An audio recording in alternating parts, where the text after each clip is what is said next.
Lecture du livre « Sans Dieu ni Dieu » d'auteur anonyme. Chapitre 6 « Mon choix ». Deuxième partie « Si Dieu n'existe pas ». Et si l'existence était absurde? Absurde signifie qui est contraire à la raison. Pour l'occasion, je te propose d'amender un peu cette définition. Je te propose de comprendre ce terme plutôt comme qui échappe à la raison ou tout simplement dénué de sens. C'est d'ailleurs plus ou moins la définition qu'en donnent les philosophes existentialistes. Se dit la condition de l'homme qu'ils jugent dénuée de sens, de raison d'être.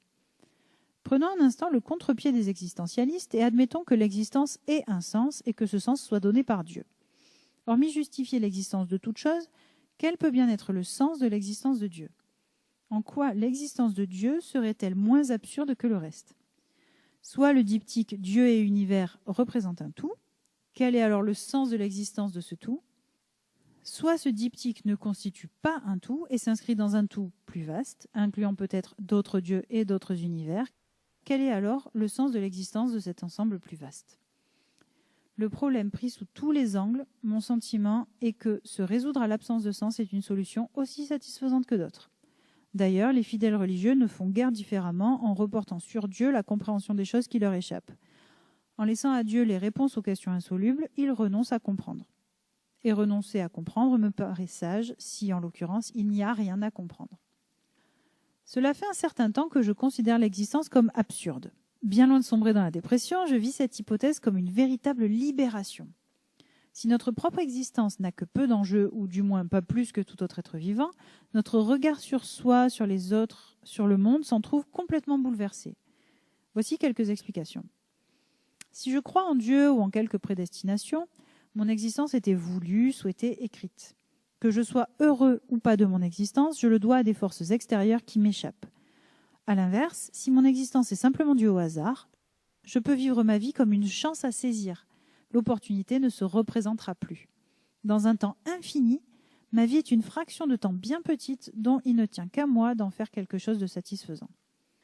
L'un des inconvénients d'envisager une persistance de l'existence post-mortem est que cela donne du temps et prête à la procrastination.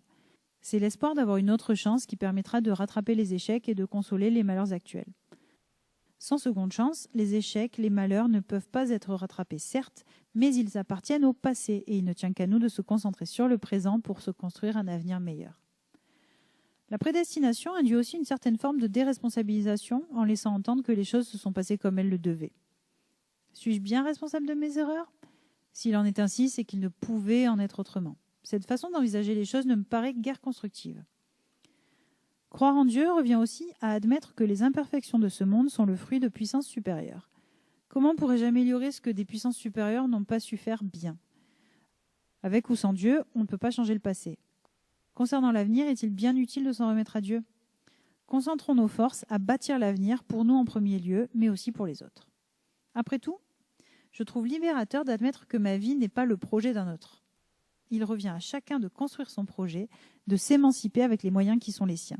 Faisons ce que l'on peut, mais surtout faisons-le de notre mieux. Bannissons l'attentisme et soyons les artisans de notre bonheur et de celui des autres. Certains esprits chagrins peuvent me rétorquer que si la vie est absurde, à quoi bon vivre? Et je leur réponds, car on le peut. Cela ne durera qu'un temps et ce temps est précieux, alors faisons-en bon usage. Cette réponse est à la fois toute bête et pleine de bon sens. Pourquoi l'enfant court-il? Pourquoi l'homme parle, danse ou chante? Parce qu'il peut le faire. Et j'ai envie de dire c'est cool. Sans tomber dans l'insouciance, il est possible de prendre les choses avec une certaine légèreté. Évidemment, c'est plus simple quand les choses vont plutôt bien. Mais quand elles vont plutôt mal, il n'est bénéfique pour personne de sombrer dans la gravité. À mon sens, l'absurdité de l'existence est une levée de barrières salutaire pour les hommes et l'humanité. Les valeurs de l'absence de sens. De manière un peu caricaturale, on pourrait penser qu'en l'absence de sanction divine, le monde deviendrait anarchique. Bien au contraire, une humanité en prise avec une seule réalité, la réalité présente et matérielle, est condamnée à plus de responsabilités. Il lui revient de façonner le monde selon un idéal commun à définir. À titre d'exemple, les grandes valeurs chrétiennes que sont l'amour, la paix, le pardon, la charité et la tolérance n'ont guère besoin de Dieu pour exister. L'être humain étant un être fondamentalement social, son bonheur ne peut passer autrement que par ces valeurs. La haine, la guerre, La rancœur, l'égoïsme et l'intolérance ne sont pas des vecteurs de bonheur pour la communauté. Nous n'avons nul besoin de Dieu pour comprendre cela. Le message de Jésus garde toute sa portée, qu'on le considère comme le Fils de Dieu, comme un philosophe ou un simple personnage politique, à l'image d'un Mohandas Karamchand Gandhi. Le siècle des Lumières portait en son sein un certain anticléricalisme. Il n'a guère eu besoin de Dieu pour faire émerger des idéaux pour un monde meilleur, à savoir la consécration des libertés individuelles telles que la liberté de penser et de s'exprimer, la quête d'un bonheur commun, l'usage de la raison pour affranchir l'homme de l'obscurantisme, notamment religieux, et l'usage du progrès des sciences et techniques pour améliorer la condition humaine.